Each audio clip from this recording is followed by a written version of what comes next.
Welcome to Easter for the fourth time, the fourth Sunday of Easter.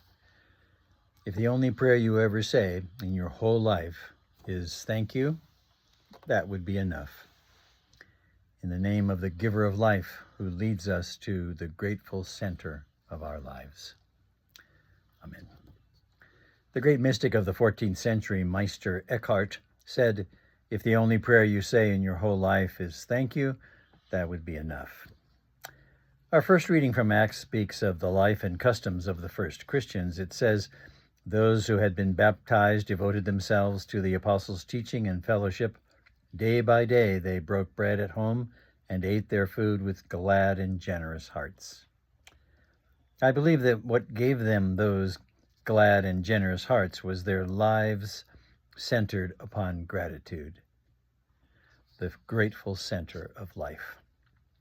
If the only prayer you ever say in your whole life is thank you, that would be enough. Richard Foster, Quaker minister and theologian, tells a story about a time of temporary homelessness in his childhood, during which he learned how to find home in God, giving thanks for it. He calls it his grateful center. When he was 7, his parents wanted to move from their home in Nebraska to the West Coast. But they ran out of money before they reached their destination and spent the winter in a cabin in the Rocky Mountains. What was surely a very difficult time for his parents was heaven to this little boy. For unlike the coal furnace of their old house, the cabin had a big fireplace, and every night Richard slept near it on a sofa bed under a big, heavy quilt. He wrote, night after night I would fall asleep watching this strange yellow blaze that warmed us all. I was in my grateful center. To be in our grateful center, to acknowledge the Lord as our shepherd, is to be rooted and grounded in the love of God, to be motivated in all we do by gratitude. Many of us, however, live as if we've forgotten what we have been given, have forgotten to be grateful, have abandoned our grateful center. We've been living for some time now, confronting a difficult and challenging climate in our country. Though somewhat moved to a back burner, a sense of unease, if not fear, has invaded every part of our lives, increasing with each report of what is happening in our world's ecosystem during this week of Earth Day.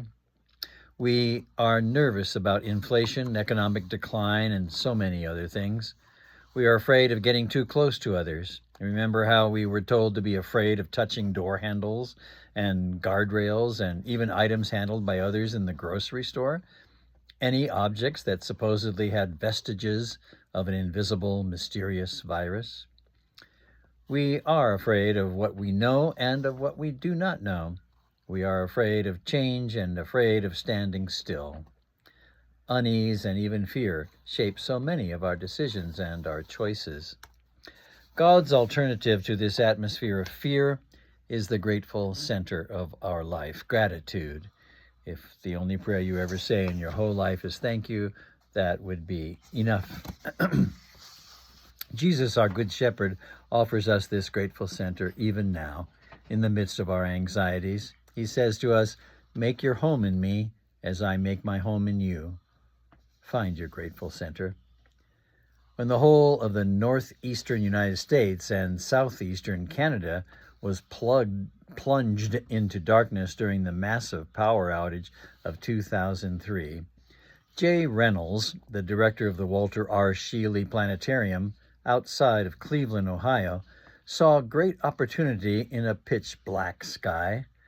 What could have been a long night of fear became instead a serendipitous, joyful celebration, a time for fellowship and for gratitude.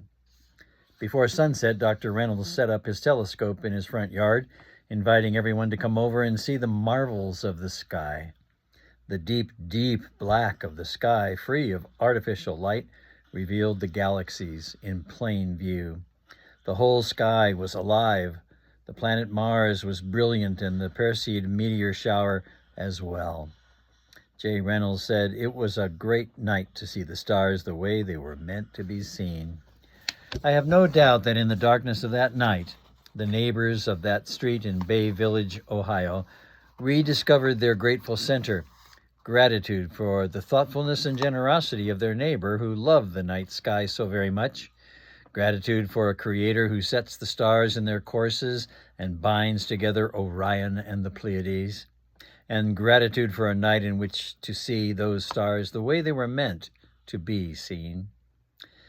The American writer Willa Cather once wrote, "The miracles of the church seem to me to rest not so much upon faces or voices or healing power coming suddenly near to us from afar off, but upon our perceptions being made finer, so that for a moment our eyes can see and our ears can hear what is there about us always." What is most human about us is our ability to express gratitude. Gratitude for the heavens above, the earth below, and neighbors all around. Yes, even those whose politics are what they are. The great blizzard of 23 showed many of us the innate kindness of our neighbors.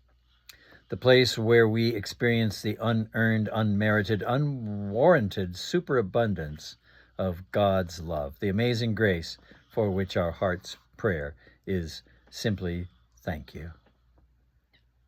The God who is our shepherd, who makes it possible to never be in want, who gives us the gift of lying down in green pastures and who then leads us beside still waters, who is always nearby to revive our souls and guide us along right pathways for his name's sake, the God to whom we sing endless praise and thanksgiving, that God, that Lord who is our shepherd, that Father in heaven, is the one who brings us to our grateful center.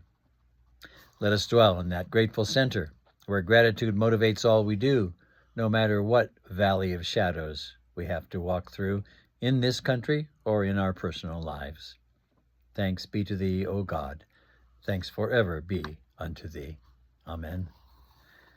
The only prayer you ever say in your whole life is thank you. That would be enough. In the name of the giver of life, who leads us to the grateful center of our lives. Amen.